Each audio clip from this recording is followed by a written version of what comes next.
Hey guys, how's it going? Let me turn some light on here real quick. Alright, so here we got it, guys. This is the Pak FA.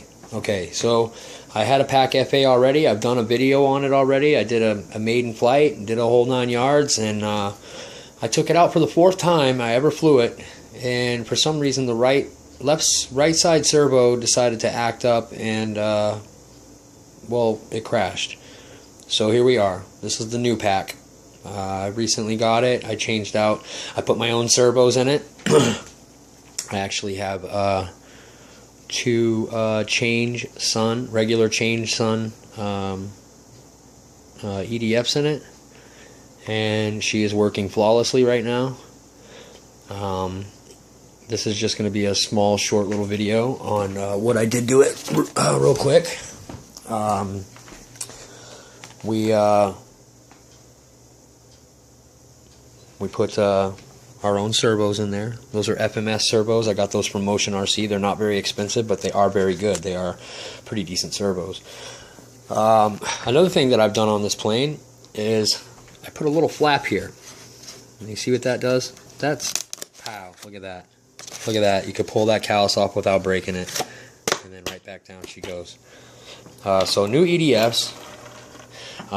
New servos, and a longer nose wheel. So when they sent me the new Pak, the back wheels have really long arms that go down to the wheel, and then the one that they give you for the nose is like this little stubby one. So when they sent me the new Pak, obviously they sent me new landing gear and everything for the airframe, and I took one of those longer ones that you normally put in the back and I stuck it in the front, and now this thing sits up pretty. She's got a nice little angle of attack. I'll show you that. Set her down here on the ground here, and then we'll look at her from the side here, and then boom, look, see that nice little angle of attack now? Nice and high in the nose. See, normally that nose would sit down much further down. About a good ½ inch down, so it sits level. Now the plane is sitting upright with a longer nose wheel arm. Oh boy, I can't wait to fly this thing, guys. I haven't been able to fly the Pak in quite some time. I put a video on the internet of the day I had to throw it in the trash can. So if you guys want to look up that video, it just says Bananahobby, beware of their electronics. And that's the only problem that I have with Bananahobby, besides they are a little overpriced. Oh, that's one of my batteries getting done now. So, besides being overpriced, their electronics are not very good, guys. I'm not gonna lie. I love Bananahobby. Every time I've had a problem or an incident with some of their stuff failing, they've always sent me a new plane. That's how I got that F-35 right there.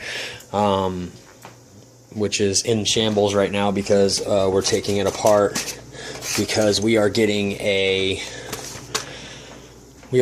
brand new F-35 through Motion RC. It's a 70mm with thrust vectoring. It's going to be our first thrust vectoring plane, so that'll be pretty cool. But back to the Pak here. This plane is awesome, man. It reminds me a lot of the 4S Raptor that Motion RC puts out. It has pretty similar flying characteristics. It's got that nice little, nice slow rollover rate.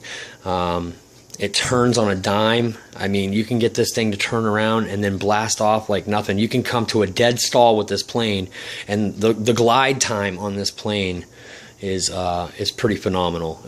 Even better than the F-22, I think, as far as glide time goes, true glide time. And the only reason for that is because this is a much lighter plane than a 4S Raptor. The 4S Raptor, this is a very heavy plane. I'll show you. I can't show you the weight, but I can show you the difference in size. I mean, that is a big monster EDF, right? It's actually only a 64mm, but it's a 4S version. Real heavy. It's very heavy. For an EPO foam plane, that's very heavy. This thing is so light. I don't know what kind of foam Bananahobby uses, but their foam is much lighter, much lighter than the foam that's used by Motion RC. Motion RC has this really dense stuff. And the difference between the two that I've noticed is when you break a plane with Motion RC, it's one clean break, snap. you know, and it's easy to glue back together. When you break a plane with Bananahobby, it's pieces. Pieces. I mean pieces the size of your thumbnail all the way up to pieces the size of your hand. When you crash one of those Bananahobby planes, they go in pieces. And when you crash one of these planes, which I have, I'm not going to lie, I've crashed this thing already once because I had the ailerons backwards. That's what you get for letting your kids mess around with your remote when you're not around. So they swapped the ailerons around on me, and as you can see here, man, this thing went right into the woods. But look, the foam, the shape is still there. It did not take any damage whatsoever as far as shape goes. And up there, it bent it up a little bit, but if you look at it straight on, still has its qualities, characteristics for being straight. And we messed up the duck over here a little bit, and we messed up the duck there a little bit.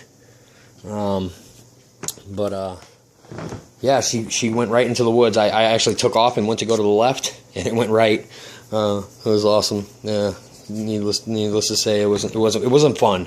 It was kind of an awesome spectacle, but it was very frightening for me because this is like my most expensive plane, and my wife doesn't like me to have planes because I break them. And when she was actually videotaping when I was flying the pack the day it crashed, and she looked at me and she says, "You've been doing this how long? How did that happen?"